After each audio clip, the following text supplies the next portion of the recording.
নমস্কার বন্ধুরা, তোমরা যারা কলেজে অ্যাপ্লিকেশন করেছিলে তোমাদের মেরিট লিস্ট কবে দিবে এবং জিএনআর বা সিএমআর একাডেমি দেখে নাও এবং কলেজে ভর্তির মেরিট লিস্ট আপডেট। ঠিক আছে, পছন্দের কলেজ সবাই পাবে। ঠিক আছে, এবং কোটা মেরিট লিস্ট পাবলিশ করা হবে এবং কবে মেরিট লিস্ট পাবলিশ করা হবে এবং জিএমআর বা সিএমআর কি, মেরিট লিস্ট বা একাডেমি লিস্টের মধ্যে পার্থক্য কি, WCPM মেরিট লিস্ট ঠিক অনলাইনে কীভাবে মেরিট লিস্ট একাডেমি দেখবে এবং কোটি মেরিট লিস্ট প্রকাশিত হবে এবং সবাই পছন্দের কলেজ পাবে। ঠিক আছে, এবং কবে মেরিট লিস্ট প্রকাশিত, সমস্ত কলেজের এটুকু যে ডিটেলস কিন্তু আজকের এই ভিডিওতে কিন্তু বলতে চলেছি বন্ধুরা। তাই প্রথম থেকে শেষ পর্যন্ত দেখার অনুরোধ রইল। আর এইরকম যদি কলেজ মেরিট লিস্ট তুমি ভিডিও পেতে চাও বা কীভাবে দেখবে, তাহলে অতি অবশ্যই চ্যানেলটি সাবস্ক্রাইব করে পাশে থেকো। চলো কি বলা হয়েছে একবার দেখে নাও। পশ্চিমবঙ্গের সরকারি কলেজগুলিতে 2025 সালে স্নাতক ভর্তি ইউজি এবার WBCPM West Bengal central college admission portal পদ্ধতি করা হয়েছে। যেহেতু এবার একাডেমির জন্য একটি কেন্দ্রীয় পোর্টাল চালু করা হয়েছে। মেরিট লিস্ট কবে প্রকাশিত হবে, জিএমআর বা সিএমআর কতগুলো মেরিট লিস্ট আসবে বা ভর্তির নিয়ম ঠিক কেমন। ঠিক আছে, দেখতে হচ্ছে এখানে তোমরা এক লিস্টে কবে মেরিট লিস্ট প্রকাশিত হবে, কোটি মেরিট লিস্ট প্রকাশিত হবে, জিএম কি। প্রথমে চলে আসছি WBCPM college admission merit list 2025 কবে প্রকাশিত হবে।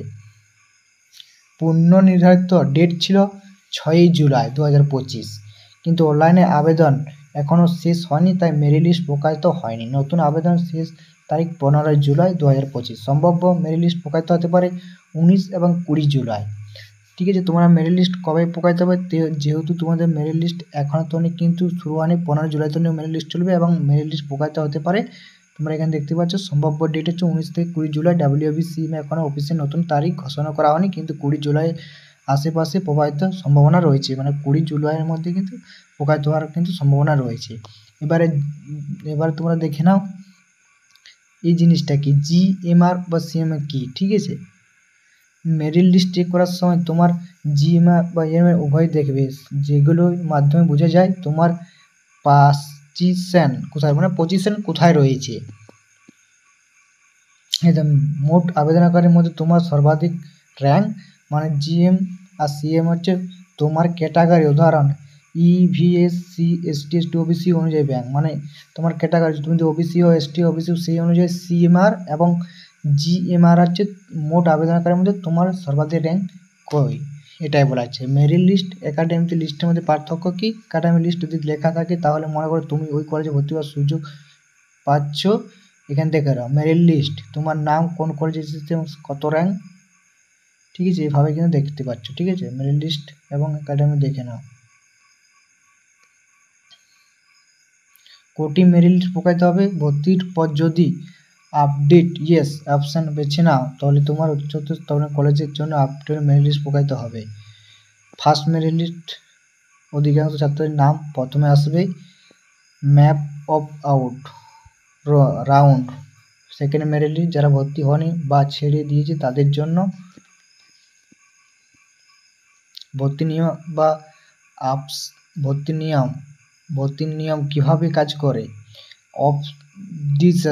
অবডিসেশন কাজ করবে যদি তোমার প্রথম মেরিট লিস্ট তুমি পছন্দ করেছে না পাও, আপডেট ইয়েস অপশান বেছে নিয়ে ভর্তি হও, তাহলে পরবর্তীকালে সেটাকে তুমি, মানে এটাই বলতে চাই যে তুমি যদি কোনো রকম তুমি মনে করো ইংরেজিতে তুমি অনার্স করবে। ঠিক আছে, মনে করো তুমি পেয়েছো বাংলা, যদি বাংলাটা ভর্তি থাকো, যদি পরে তুমি ইংলিশ পাও তাহলে তুমি ট্রান্সফার করে নিতে পারো, এটাই কিন্তু বলা হয়েছে এই হিসাবে। এইভাবে কিন্তু এটাই কিন্তু বলা রয়েছে। ঠিক আছে, তোমরা বুঝতে পারলে জিনিসটা সমস্ত কিছু বুঝিয়ে দিলাম। অপশান হিসেবে তোমরা কিন্তু অন্য সাবজেক্টে কিন্তু ভর্তি হতে পারো, এটা বলেছে। আরও একটি গুরুত্বপূর্ণ তথ্য তোমরা শুনে নাও, পশ্চিমবঙ্গ কলেজে ভর্তি এখনও আজ সহজ হয়ে কেন্দ্রীয় পোর্টালের মাধ্যমে মেরিট লিস্ট প্রকাশিত হওয়ার পরেও নিয়ম মেনে ভর্তি না হলে তুমি ভবিষ্যতে অনেক সুযোগ থাকে বঞ্চিত হতে পারবে, মানে অনেক সুযোগ থেকে তুমি বঞ্চিত পাবে। তাই সঠিক সময়ে আপডেট জানতে থাকে এবং এই পোর্টালটি বন্ধুদের সাথে শেয়ারও করে দাও। ঠিক আছে।